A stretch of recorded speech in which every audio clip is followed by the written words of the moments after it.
Hi, everybody. Welcome. We're letting everyone just get logged in and we'll kick off here in a second. Great to see some familiar faces and new faces. All right. Welcome, everybody, to Are We There Yet? This awesome series. Excited to introduce you to Lauren Dai, our new entrepreneur in residence. But before we do, just want to share a little bit about famtech.org for those of you who are learning about our organization through this event. We are an industry association made up of about 175 companies that are solving the needs of working families. Think of femtech, parent tech, baby kid tech, and age tech coming together uniquely from the caregiver's perspective. And so we do on average 16 virtual and in-person events a year. We also send out a bi-monthly newsletter trying to keep you up to date with all things FamTech and the care economy. So we're thrilled to have our existing members here today and people who are interested in the topic that Lauren will be presenting. And without further ado, I'd like to intro Lauren, but also would love for everyone on the call to, in chat, put your name, company, and where you're located. This is all about community, and this is a big part of what we do. So, Lauren, thank you so much. I'll hand it over to you. Thank you, Anna. So I wanted to start by just giving a quick intro on me. And as Anna mentioned, please do drop your name, your company, and where you're dialing in from in the chat because we love seeing who is joining the community, what everyone's up to. So as Anna mentioned, I'm our entrepreneur in residence at famtech.org.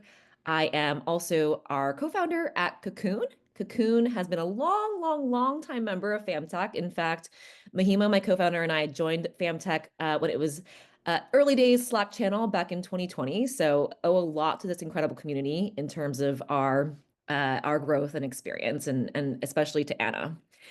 I am a mom of a very rambunctious 2-year-old, so I'm sure a lot of other parents out there. It's a lot being a parent. I actually have another boy coming in May, so it's another life update. And my background is really as an entrepreneur. So I have, Cocoon was a venture-backed startup. We raised tens of millions of dollars in VC funding. We'll be chatting about fundraising and as part of this boot camp. And also, my focus and passion is really on being with customers and clients and partners. And so I was leading all of our GTM functions at Cocoon before stepping into a board role more recently, growing to our first several million in revenue. And that's really what prompted me to start this boot camp for our community today, is to share the learnings that I gained from this experience in the past 5 years building the company. So with that, let's dive in on what we're going to be up to for today. So as you know, this is an 8-part boot camp. We'll go into some expectations on what to expect, what to expect, how to get the most out of this boot camp. So for this first series, we're going to do a quick welcome, just around expectations. And then we're going to spend about 25 minutes or so on the core content of this week, which is how do you start leveraging user interviews to develop a point of view on what market do you start capturing first? That is a very common question that we get in the community. One of the biggest questions in FamTech, especially because often we're solving for end users like parents or children or grandparents, for example, is do I go B2C or do I go B2B? Now, my expertise is more on the B2B side, but given how much interest we heard from the survey from all of you, thank you for answering that. A lot of you are curious about B2B. And so we're going to do a little bit of tee up on how do you actually get some hypotheses and what are the parameters that help you figure out whether you should go B2B, at least to start. So we'll talk more about that and then transition into how to leverage user interviews to develop a strong point of view there. And then we'll go into breakouts for about 20 minutes before wrapping up. Okay, so first and foremost, how do you get the most out of this series?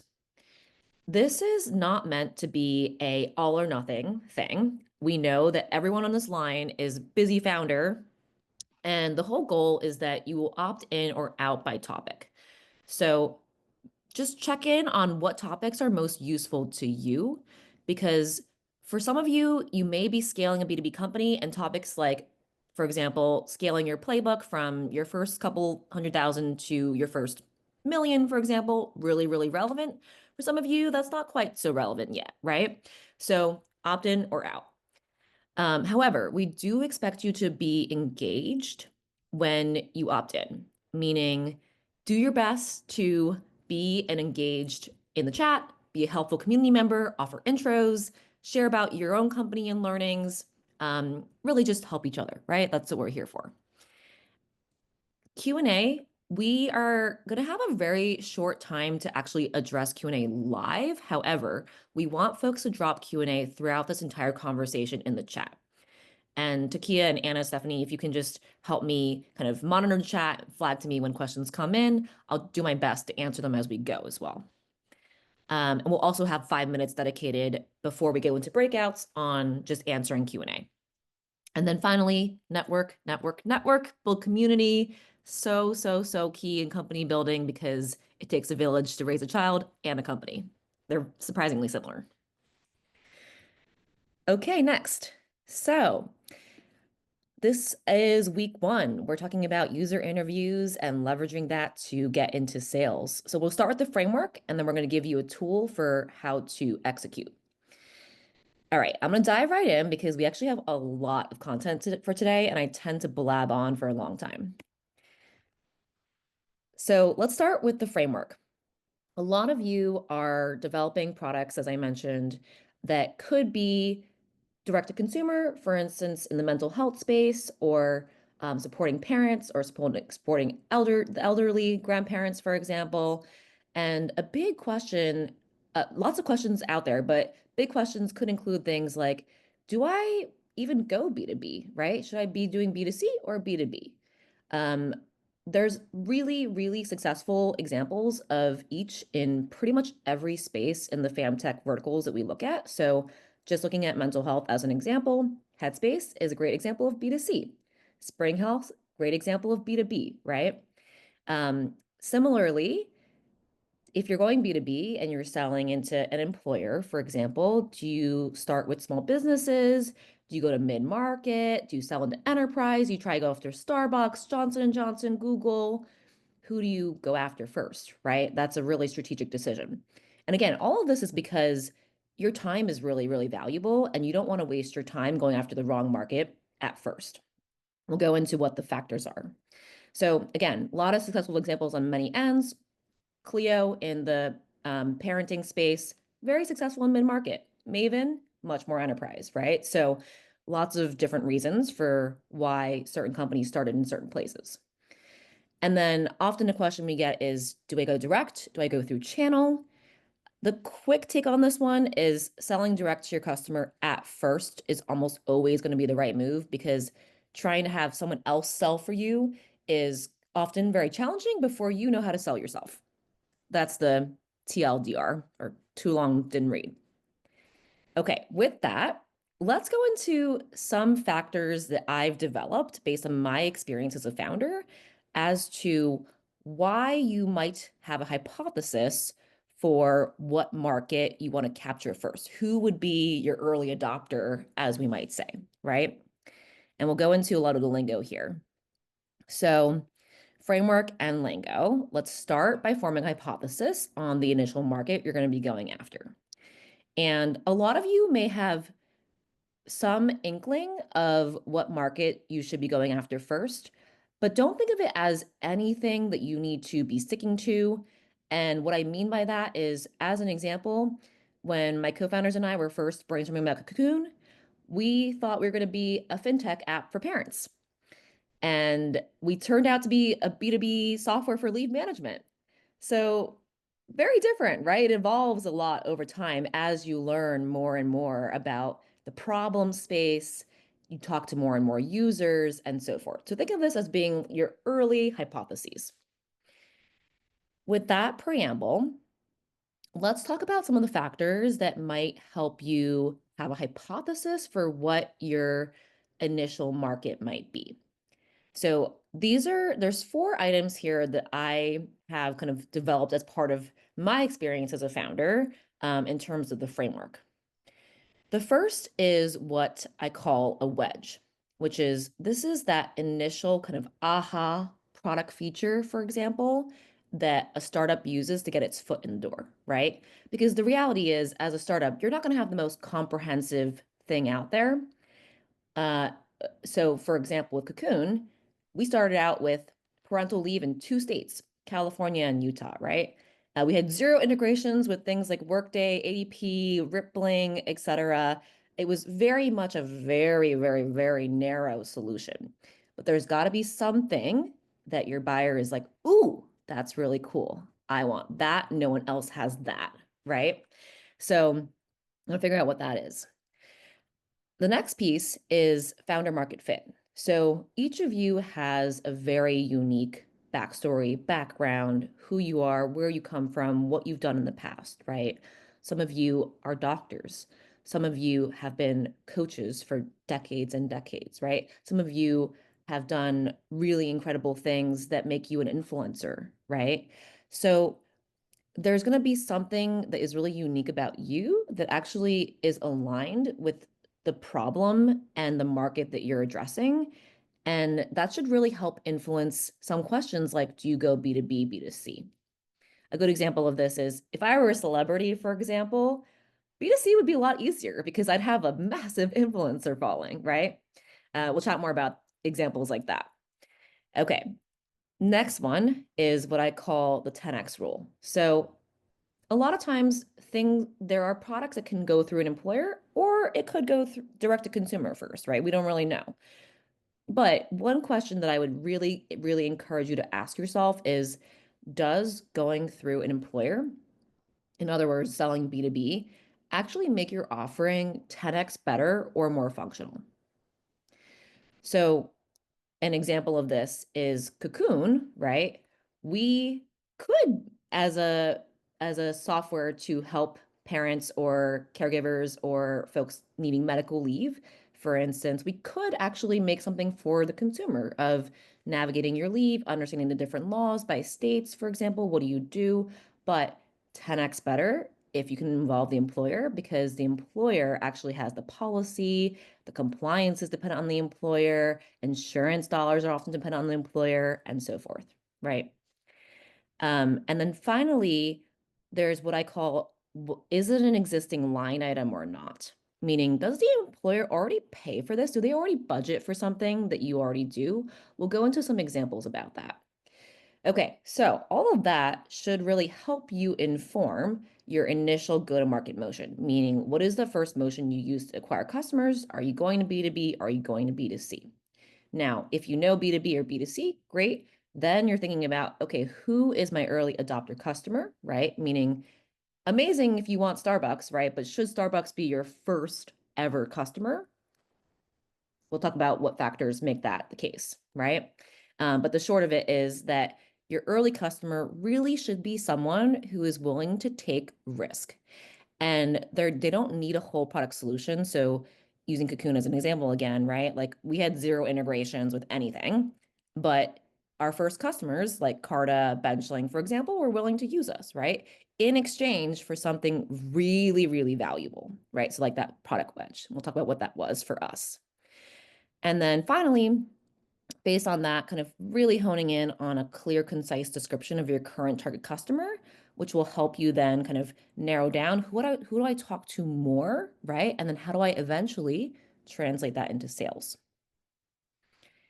Okay, so that was a lot that I just threw at you. Let's apply this a bit through some case examples, including my own personal example of Cocoon. Okay, so we're going to start with an example in the mental health space. How many of you are familiar with Spring Health or Headspace? Just raise your hand. Okay, a lot of people, right? Very well-known companies.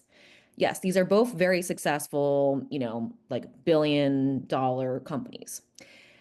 And however, while they're both in the mental health space, they actually go to market and have quite different products. So you may notice that Spring Health sells B2B into large enterprises, and Headspace is mostly a consumer app, right?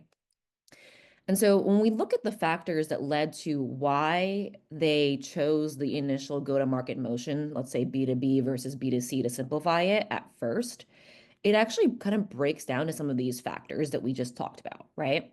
So, example, Spring Health, their initial aha product thing for the employer was we're actually going to be providing clinical grade mental health services, meaning like this is literally like medical grade, right? That is a very different type of unique feature than making something really accessible to consumers, right? Which is what Headspace did. They took mindfulness, they made it so easy, take 10, right? Take 10 minutes out of your day to meditate, so easy to access.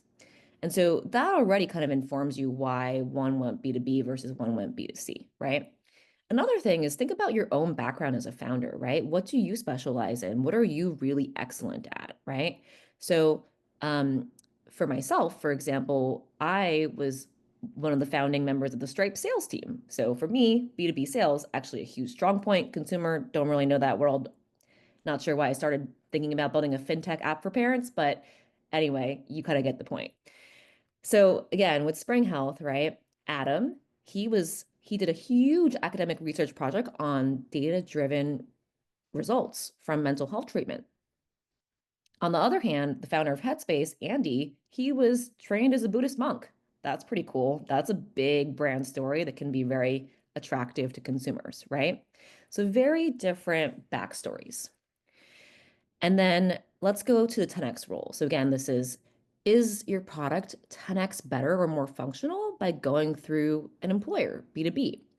A lot of times the reason for that in our space around FamTech tends to be things like, hey, there's laws that the employer is actually involved in, right? Like leave management, for example. That could be things like it's adjacent to health insurance in some way, or it's related to the cost of health insurance, right? Or health costs for employers.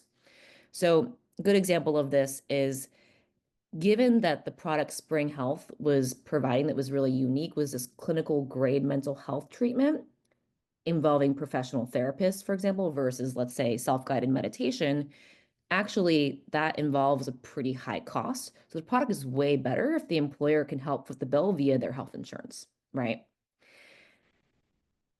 And then the fourth thing is really, does the employer already kind of pay for this, right? Do they already budget for it? If so, they're much more likely to be someone who is going to be adopting your product when you're selling it to them. So for Spring Health, employers already pay for what are called employee assistance programs, right? EAPs. And so Spring Health was kind of saying, hey, you already have this budget. It doesn't really do much for you. Let's just shift it over to something that actually leads to good outcomes. Headspace, not so much. Meditation, yoga, maybe in some fancy companies, but not as much so, right? And so you can see how that starts to really help you form a hypothesis around what your initial GTM might be. Does going to the employer actually lead to a better fit for you? Lauren, Make quick sense? question Yes. from Zoya. What do you think about B to B to C? So a hybrid, where Mm. B to C is the start, and then it could inform B to B opportunities. There's also a bit more in the chat. Yeah, yeah. Okay, this is probably like one of the most frequently asked questions in FamTech, I will say. I just had a really long conversation with one of our members about this, and maybe she'll volunteer herself. I don't want to call her out, but she shared this great tidbit. Yes, it was Steph, Steph Foley. She shared this great tidbit from Joanna Strober, who is the founder of MIDI Health, which we'll talk about in a little bit, which is in some cases, your primary market where you get revenue from is B2C, but you might want B2B for show, meaning you might want it for credibility, for branding, for marketing, right? So, actually, a great example of this is Headspace. Headspace started out B2C fully. Their go to market was literally like in London, they hosted events around mindfulness and they got people who were health and wellness enthusiasts to sign up for free trial, right? over time, they started doing what I call, or what Joanna calls B2B for show, right? Which is they partnered with, for example, one of their famous partnerships was Virgin, the airline. Anyone ride Virgin before, right? Like the pink airline, they got acquired, I think, by Alaska. They had this great partnership with Virgin where if you flew Virgin, you would actually get free meditation through Headspace. And it wasn't really a revenue generating deal exactly. Yes, there was a little bit of that involved, but really it was for show, right? Meaning it was like for marketing to fuel the consumer engine. So that's a great example of it in terms of the B2B to C. Eventually, you can also start layering on B2B, right? So great Headspace, again, is a great example. They started B2C, but over time, they created a product called Headspace for Work, which then started to kind of like sell B2B and really take up the employer. But they use the B2C momentum to establish credibility and demand first, because it wasn't something that was already an existing line item, right? Great question. Okay, let's go to another example just to kind of like nail this home. So Maven, many of you may have heard of Maven. They are a family maternal benefits company, sells a lot into enterprise B2B. And then there's MIDI Health, which is focused on menopause and women's health in the range of kind of the upper end of the age group workforce. So both actually do similar things. They're both telehealth in some way, right? For some stage of life. However, they actually go to market very differently. So Maven is primarily B2B and MIDI is primarily B2C. But back to Zoya and other questions in the chat, you'll actually notice if you look more into each company that they both do, Maven does B2B with a little B2C later. MIDI does B2C with a little B2B, right? Again, later or for show.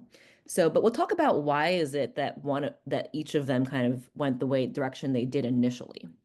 So just to narrow it down a little bit, let's focus on the 10X rule and the employer demand is an existing line item for these as a case example, because I think these were actually really, really big factors for both these companies. So Maven, for example, 10X rule, pregnancy is a massive, massive, massive cost for employers, especially self-insured employers, right? In terms of the health plan, very, very big, costly life event. And so when we talk about offering maternal or family benefits through an employer, it could be a huge cost saving for companies if it goes better for the employee, right? So again, better through the employer. That also dovetails into the piece around, is it an existing line item? Yes, because frankly, the employer, if they're paying for health insurance or they're self-insured, is footing the bill on a lot of these cases, right? Already, it's already budgeted. Now, this is pretty different from MIDI Health, right? In the early days, menopause was not really something that employers were really aware of, frankly. It wasn't really like a high priority budget line item. And so they really needed to actually kind of go to consumers and get consumer credibility first before starting to sell B2B. You saw that with Headspace as well, right? And so again, it dovetails into the is it an existing line item piece? Not really at first, right? Because menopause or midlife care wasn't traditionally a standard employer benefit. It wasn't something like pregnancy where there was a lot of cost the employer was already footing and knows that they foot, right? Like literally every employer reviews with their broker their health insurance costs every year and are like, oh my gosh, pregnancy is a huge cost, right? That's very different than, say, something like menopause, which was much less talked about and so forth in the employer community a few years ago. So that led to a lot of what their initial GTM strategy was, go-to-market strategy, right? Which is Maven and MIDI, though they seem similar, telehealth on both ends. One was B2B in the case of Maven, one was B2C. All right, so let's go to, with those examples in mind, let's go to a live workshop. So I'm going to first kind of apply this to my own experience building Cocoon, and then I'm going to ask for a volunteer to share their experience. So, and we'll kind of workshop it together. So let's start with Cocoon. So Cocoon, for those of you who may not know what we do. We are software for making leave easy to manage for the employer and easy to navigate for the employee, right? So it could be a parental leave, having a baby, for example. It could be a caregiving situation like caring for an older parent. It could be a medical situation like going through a surgery. All of that is covered under Cocoon today. Now, what was our initial wedge, though, when we first started kind of doing sales into the market? Actually, we had a very, very narrow product, right? And again, this goes back to like, why do you need to look for an early adopter who's willing to take risks, who's willing to take a very narrow situation? Because the existing solutions are almost always going to be more comprehensive than yours, right? But there's got to be something that is the aha thing they really want, right? So for us, it was that we magically removed the barrier to getting money from insurance and government entities. And that was really freaking hard for the employee and the employer. And so that was how we got our first customers like Carta, Benchling, for example, to be like, ooh, we want that. You can only do California? Okay, no problem. We'll start there and then we'll expand together, right? Next piece, founder market fit. My background, my co-founder's background, Stripe and Square, B2B companies, B2B product build experiences. My personal background, very much spike on B2B sales, right? You ask me to do a consumer company and I'm like, I don't know what to do. Can I find an influencer? Is there any celebrity in the room? Right? So again, that's part of like your personal background. Okay, 10x rule very much applied to Cocoon, meaning that we could have gone to consumer. However, because initially we thought, oh, maybe there's a TurboTax for the consumer around leave. But then we quickly realized as we learned more about leave, actually doesn't really work because the employer's policy around how many weeks of leave you get, job protection laws, insurance dollars, those are all linked to the employer. So it's going to be way better with the employer involved. And then again, employers already foot the bill for this thing. They pay an HR person or they pay some kind of service like Sedgwick or Matrix or what have you for their leave management, right? So we're actually just shifting budget that already existed. And then so all of that led us to think, okay, actually, our buyer is not a consumer. We're no longer a fintech app for parents necessarily. We're actually B2B software. And of course, over time, can layer on other things like channel and so forth, which we can talk about at future sessions. All right, let me pause there. Anna and Takia, did any questions come through in the chat while I just blabbed on for a bit? No, but I'm sure there are some. I think I just want to iterate that last point that your customer shifted. It was that in the B2B. And I think sometimes when we do kind of our product strategy, our user in the early days quickly becomes a customer. And then once you hone in on your go-to-market, it's important to sit down and go, wait a second, is my customer still my user, or is there definitely a delineation? So thanks for raising that. 100%. The end user versus who is actually paying you as your customer, right? And your value props really need to be tailored to the customer. I think a common, you could say, sort of, I don't want to call it an error, but a common approach that sometimes needs adjusting in our space is folks say, start pitching about how they're helping parents. And they forget if they're selling into the employer, actually it's about what are the things you employer care about, like cost, retention, reducing turnover, and so forth. So thank you for calling that out, Anna. Okay, so with that, I am going to ask for a volunteer to do a live example with me. Do I get any volunteers to workshop their startup idea with me? I'll do it. Okay, love it, Steph. Thank you for volunteering. Yeah. Um, Let me share my screen. Okay, so let's start with Steph. You want to just give a quick intro of you and your company and what you all at least hypothesize that you're doing for now. Yeah. Thanks, Lauren, for the opportunity. This is really great nuggets because I feel like I just talked Lauren's ear off for hours before. So this is really structured way for us to kind of understand the material. Yeah, my name is Stephanie Foley. I'm the CEO and founder of UZ Care. My background's a bit winding. I spent about a decade in the military. I was an original engineer, and then a military veteran, and then went into product management, technical product management at Tesla, Amazon, and IDEO, and became a mom and realized that there was a gap in the market and wanted to do something about postpartum care. So we've pivoted a couple of times. We started off with a brick and mortar experience where it's a postpartum retreat and in-home services, so more tech-enabled experience. And what we're building right now, we're in stealth mode, if you will, but you can never really be in stealth mode. We are building a managed marketplace for families to discover, book, and manage their perinatal care experiences. So finding doulas, pelvic floor PT, mental health psychiatrists, and et cetera. And on the other end, on the supply side, it's more of a system of record for, think about it's a combination of demand gen plus CRM and EHR all combined together in one place. Yeah, I'm happy to walk through the wedge. Not perfect, so Lauren and Anna and others feel free to provide advice and pointers as we go through. I think I see myself very similar to MIDI health. Postpartum care is not talked about, similar to menopause a couple years ago. So I think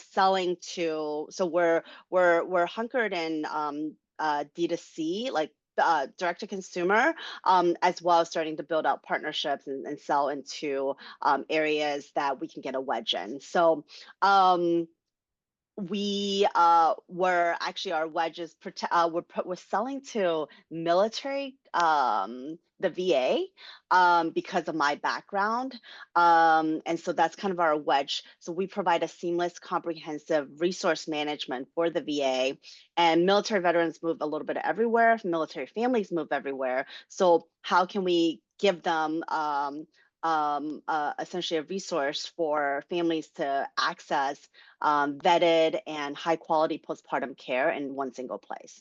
So that's the wedge, and I'll pause there to see if there's any feedback. Or That's do you want me awesome. to just go through? Yeah, well, let me actually just start kind of jotting this down just so we can structure this a little bit based on what you said. First of all, Steph has a really impressive background. I just have to say stuff. Okay, so wedge, right? High quality postpartum care, really hard to find, essentially, right? Mm-hmm. Putting it all together for all in one place. Does that roughly capture it? Yep. Okay. Yep. Cool. I can say that for myself since I'm about to enter that market. I've scoured a bunch of really obscure websites that are mostly in Chinese to find various care. Okay. Very painful, piecing it all together. Yes. Founder market fit. Okay. First of all, your mom, which is awesome. And then you have a military background, which is super cool. Thank you. Also led to some of your initial thinking around go to market. You want to be B2C, but you can focus on veterans, for example. Yeah, a unique pain point. Also, I actually did a survey of military families, spouses, and service members, and it was a huge pain point called out. Obviously, with the current political climate, well, TBD, I'll keep you guys all posted. But I think there's still a lot of opportunities. I think if not, I was just on a call with the VA, and 2 days ago, and they were still very excited about it. There's already a pool of money set aside for it, for women's health and family formation, if you will. Yeah. Okay, so there could be a B2B angle here over time in terms of partnering with military or VA overall, right? But maybe you Yeah. sort of like the individual veterans themselves. Totally. So the military side, we're going straight into like the B2B side. So we're not going to sell directly to veterans. We're going to sell to the VA. They would have a contract with us. So we're almost like, I don't want to throw another wedge in there, but like a B2G, like that's what they say, business to government. And like getting a couple like kind of firm contracts so that it's evergreen. Are you doing any B2C stuff? Sorry, we are. So that's just naturally organic growth. Yeah. We're just not pumping marketing in it. B2C with organic, and then B2B with VA. Yep. Okay. Yeah, and we do have partnerships with Amazon and Microsoft right now. So we have B2B. We're sprinkling, we're experimenting, okay, guys? This is a safe space, right? I think Yeah, we We're yeah. all understand how that works. Which, by the way, is exactly what you want to be doing, right? Which we'll talk about yeah, more in the user interviews of how do you go yeah, wide first before you go narrow, right? Because you yeah. really don't know what you don't know in terms of where you're going to resonate. You may have hypotheses, but you need to test them. And Lauren, Yeah. just a quick time check, we're at 20 till almost. Okay. Thank you for that, Anna. So we may actually need to save some of the content in part of this for the follow-up session.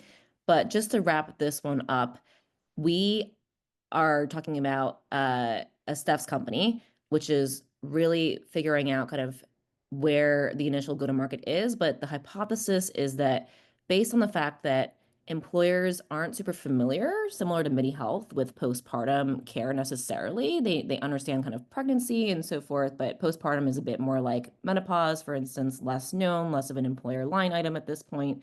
That probably the initial direction is B2C with maybe some B2B for show, like some of these big names like the VA, for example. Does that capture it, Steph? That's correct. Okay. So at launch, B2C, and then Yep. as we continue scaling and the longer sales cycle, probably with some of these B2B contracts, you may go into B2B. And I think that's really important to allow people to have that, not a definitive B2C or B2B, it's just at launch, we're B2C, and then we can grow if we get the traction or the hypotheses proven. That's awesome. Yeah, I think for me, it's like also like the reason why I chose B2C is also understanding. Hey, like I think we talked a little bit about end user and like payer, right? Like, do end users actually want this? So I really wanted to validate, do customers actually want this first? And we know that customers want this, right? But now what I've realized is that they just want a payer. So now how do we bring the payer into the equation? And so that's kind of what, at least what UziCare is working on. Mhm.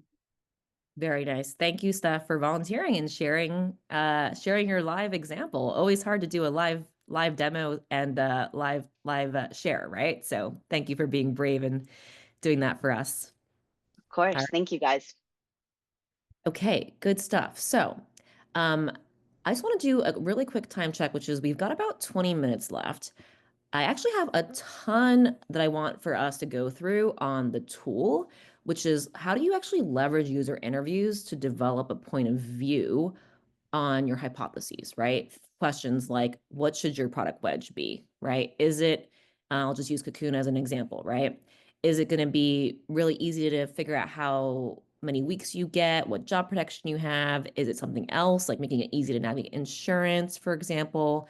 We didn't really know that in the beginning. We have to actually figure that out by talking to a lot of users. So in Cocoon's case, parents, for example, and also HR folks who are involved in that process. And then questions like, what's your initial go to market? Are you B2B? Are you B2C, right? Is there even employer demand for this? If you don't talk to employers, for instance, you won't really ever know if there's employer demand, right? You don't really know unless you're very familiar with the industry off the bat. Do they already have budget for something like this, right? Or even who do I go to? What title do I go to? Is it total rewards? Is it L&D? Is it HR business partner, right? It's a lot of acronyms and terms to throw at you.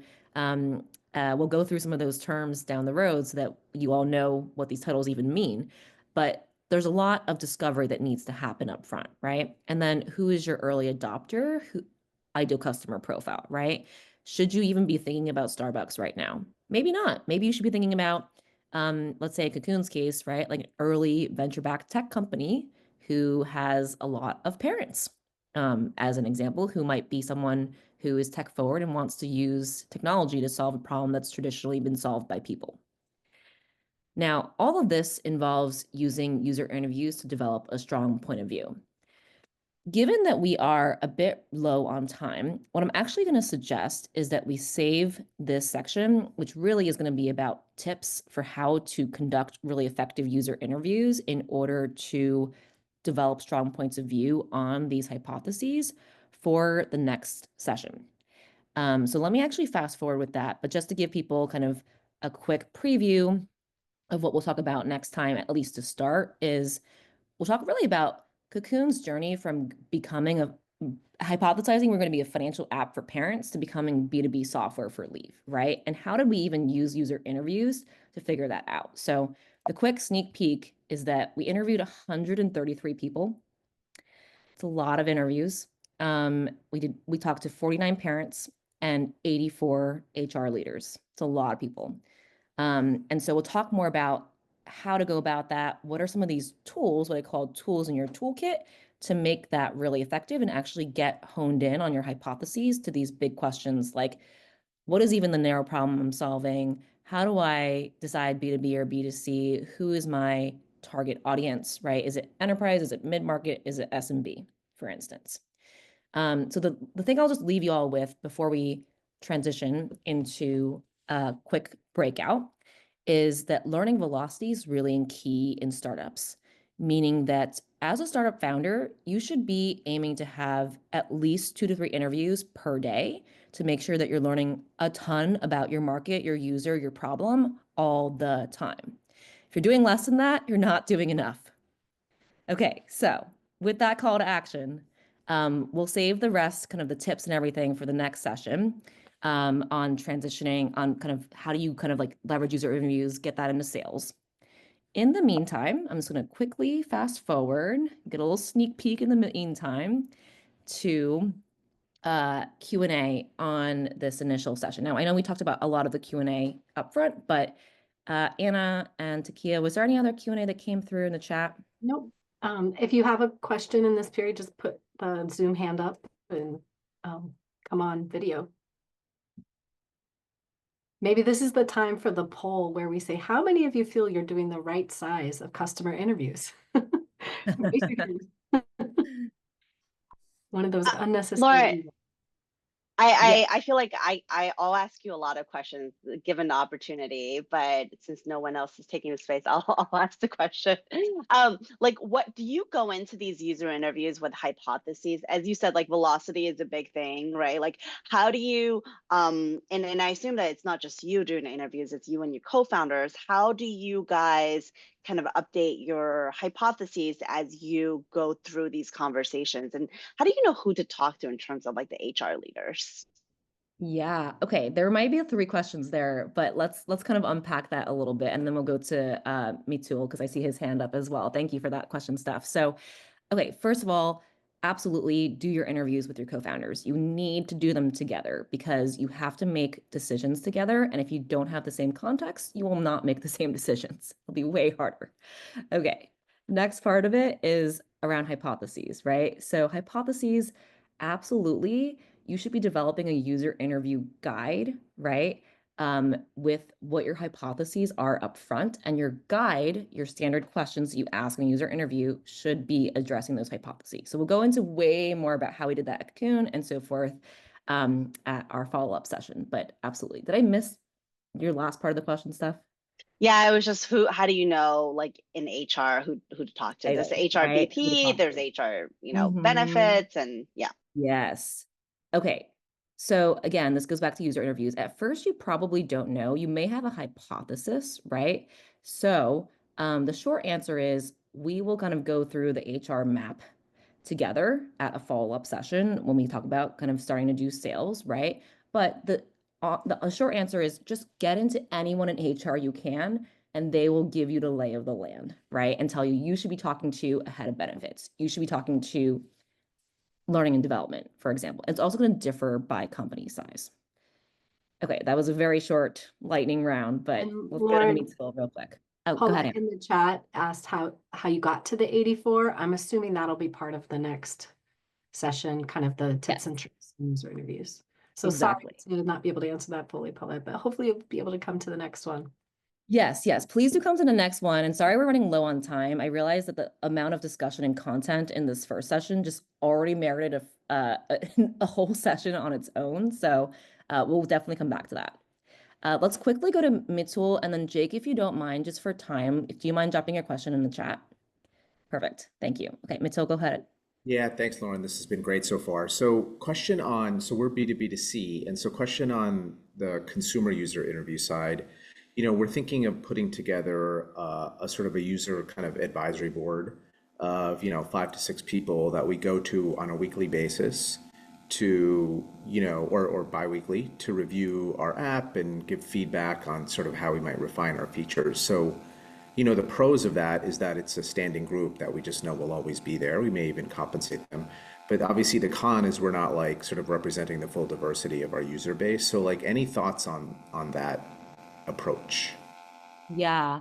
What I would say is actually, assuming you started wide at first, meaning you Yes. Yeah. started with a really wide group of users, right? So using Cocoon as an example, we interviewed parents who were anywhere from working at Stripe, right, or Google to working as a dental assistant or construction worker, right? Very different backgrounds. So assuming you started wide and you figured out who you were solving for, and then now you're narrow, having a very narrow customer advisory board to start that is your actual early adopter ideal customer profile is spot on, because you are really trying to develop that really aha moment for them, right? And then you will expand again over time. That's great. Thank you. Very helpful. Okay, so I know Jake had a question too. We'll follow up async. With that, if we didn't get to your question, let's please discuss in Slack. There's way too much content to fit here and I blab on much too long. So how do you become part of our Slack? Join FamTech. That is really, really kind of the CTA here. As Anna mentioned, we are an incredible industry organization, industry association, powered by an incredible membership of founders and also partners and industry leaders. So please go to our website to apply. And we want to see you in the Slack channel. A lot of our members who are here are already part of that. So we'll continue the conversation there. We'll send you all the deck and all of that as well. And very, very affordable membership dues based on the number of employees. For most of you, probably free. So, okay, that's the quick summary on FamTech. Please Oh, join and us. one other thing, well, I'll just paste, we have a dedicated Slack channel to this event series. So, we can just keep this conversation going because we know more minds, more feedback, the better. Exactly. Okay, so with that, let's just do a quick networking session. And rather than making this a full breakout because we don't have a ton of time, what I'm going to kind of do is just tee up for you all what networking at FamTech kind of looks like and will look like as part of these bootcamp series. So first of all, why do we do breakouts? Because community. The power is in the community, right? So why did I join? Why did Mahima, my co-founder, and I join FamTech early on? Because we're getting learnings from the community, we're getting interest from the community to amazing industry leaders, partners, customers, and so forth, right? So that is the key. Core principle here around breakouts is we'll start on easy mode, meaning the first breakout that we're going to do today is literally just like introduce yourself, right? And then we'll do more and more together as we get to know each other. Excuse me, as we get to know each other better. So one of my favorite things is helping each other with intros, right? To potential user interviews, to sales, for instance, that'll come in a future session. So for today's session, because we have a bit of a short time, I'm actually going to make this really, really abbreviated.